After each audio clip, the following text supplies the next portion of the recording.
মুসলিমরা আজকে শিরিক করছে অনেক ক্ষেত্রেই। দেখবেন হাতে একটা এই যে বালা পরে আছে, খুলে না। কেন খুলেন না ভাই? বলে যে এটা খুললে যদি রোগ হয়।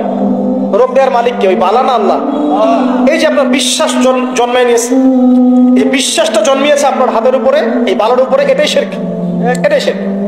যদি আপনি বিশ্বাস করেন যে এটা হাতে থাকলে আপনি সুস্থ থাকবেন, হাত থেকে খুলে পড়ে গেলে আপনি আর বাঁচবেন না, এই যে কল্যাণ অকল্যাণের মালিক আপনি কাকে করলেন? ওই বালাকে করেছেন, আল্লাহকে করেন নাই। এখানে শিরক হয়ে গেছে, খুবই সূক্ষ্ম শিরক। আপনি নামাজ পড়ছেন মনে করেন, এখন কিছু মানুষ আসলো, এখন দেখছেন যে হুজুর তো আমার নামাজ দেখছে, নামাজটা খুব সুন্দর করে পড়ার চেষ্টা করলেন, লম্বা নামাজ, সেজদায় গিয়ে আর উঠছেন না, খুব সুন্দর নামাজ পড়ছেন। এই যে মানুষকে দেখানোর জন্য নামাজটা পড়ছেন, এটা শিরক। এটা কি? এটাও শিরক। এই যে গণক বসে আছে রাস্তার পাশে, দেখবেন টিয়া পাখি, টিয়া পাখি নিয়ে, তারপরে যে কাগজ নিয়ে আসেন ভাই ভাগ্য পরীক্ষা করে দেই। আরে ভাই, তুমি যদি মানুষের ভাগ্যই পরীক্ষা করতে পারবা, তো তুমি রাস্তার পাশে কেন? তোমার ভাগ্য কেউ পরীক্ষা করেনি কখনো? এতটুকু কমন সেন্স আমাদের নাই? ও যদি আমার ভালো মন্দ করতে পারে বা ভবিষ্যৎ বলতে পারে, তাহলে ও রাস্তার পাশে বসে আছে কেন? ওর তো প্রাইম মিনিস্টার হওয়ার কথা, ওর তো ইলেকশন করার কথা। তো দেখেন, এই যে ওখানে গিয়ে আমরা কি করি, ভাই আমার হাতটা দেখে দেন, ভাই আমার অতীত বলে দেন, ভবিষ্যৎ বলে দেন। এবং এগুলো দিন দিন বাড়ছে, কিন্তু রাশিফল, কবিরাজি, গণকে, এগুলো দিন দিন বাড়ছে। এবং আমি লক্ষ্য করছি দিন দিন আরেকটা জিনিসও বাড়ছে, সেটা হলো জাদুবিদ্যার চর্চা করা। এবং গ্রামে গঞ্জে কুফুরি বাড়ছে না? কুফুরি করা, তাবিজ করা, বিচ্ছেদ করা, স্বামী স্ত্রীর বিচ্ছেদ করা, মেয়েকে বশ করা, সন্তানকে বশ করা, বাড়ছে না? সবই শিরক, এগুলো সবই কুফুরি। এগুলো মুসলিমরা করছে না। মুসলিমরা এসব শিরকে লিপ্ত আছে বলেই তো অন্তর কঠিন হয়ে গেছে, তাদের অন্তর কঠিন হয়ে গেছে।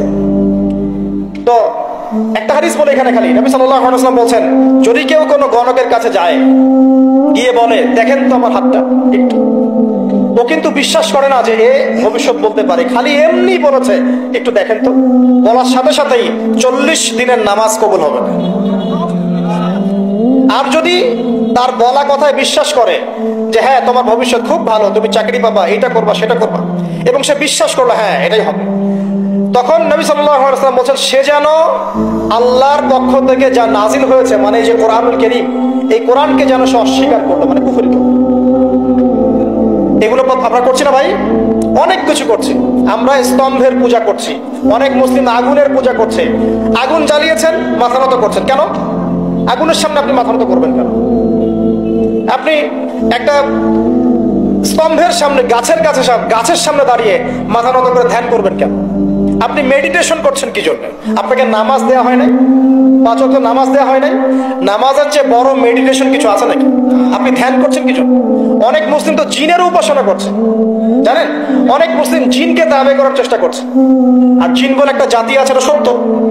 এরকম প্রতিটা ক্ষেত্রে শিরক আছে। শিরক কথায় আছে, কাজে আছে, বিশ্বাসে আছে। দেখবেন মুসলিমরাই আল্লাহ ছাড়া অন্য কারো কাছে দোয়া করছে, মুসলিমরা নজর মানত করছে অন্য জায়গায়, আল্লাহর জন্য নজর মানত করছে না, অন্য কাউকে সন্তুষ্ট করার জন্য করছে। সন্তান হয় না, সন্তান হয় না, এখন কি হবে? সন্তান হয় না তো অমুকের কাছে যাও, সেখানে গিয়ে বকরি জবাই দাও, সন্তান হবে। সুবহানাল্লাহ। তো এই পদ্ধতি ইব্রাহিম আলাইহিস সালামের জানা ছিল না, যে শেষ বয়সে তিনি বলছেন রব্বি হাবলি মিনাস সালিহিন। আপনি দোয়া করতে পারেন না? সন্তান হবে না কেন? আল্লাহ পাক তাকদীরে লিখে রাখলেন, অবশ্যই হবে। আর আল্লাহ পাক তাকদীরে না লিখলে কিভাবে হবে? তাকদীরে যে ব্যক্তি বিশ্বাস করে না, সে ব্যক্তি হতাশ হয়। যা কিছু হচ্ছে আমাদের জীবনে সবই তাকদীর, এর বাইরে একটা মানুষও যেতে পারবে না। প্রিয় ভাইরা, কথায়, কাজে এবং চিন্তায় আমরা অনেক শিরিক করছি। শিরিকের কারণে আমাদের অন্তর কঠিন হয়ে গেছে। আরো কেন কঠিন হচ্ছে? বেদাত। আমল করছেন নবীর সুন্নত মানার জায়গায় অন্য কিছু আপনি করছেন, এমন এমন কিছু আমল করছেন যেগুলোর সাথে রাসূলের সুন্নতের কোনো সম্পর্ক নাই এবং সাহাবীদের সুন্নতেরও কোনো সম্পর্ক নেই। এই ক্ষেত্রে গিয়ে আপনি বেদাত করছেন, বেদাত করে অন্তর কঠিন হয়ে যাচ্ছে। অন্তর কঠিন হওয়ার একটা বড় কারণ হচ্ছে হারাম রিজিক। যখন আপনি হারাম রিজিকে যাচ্ছেন, সুদ, ঘুষ, আপনার দুর্নীতি, আপনার এই যে অন্যের সম্পদ আত্মসাৎ হয়ে যাচ্ছে। আমি কি বুঝতে পারছি না? হারাম রিজিক যখন আপনার শরীরে ঢুকছে, অন্তরটা শক্ত হয়ে যাচ্ছে। একটা হাদিস যথেষ্ট। আল্লাহ রাসূল বলেছেন ইন্নাল্লাহা তাইয়্যিব লা ইকবালু ইল্লা তাইয়্যিব।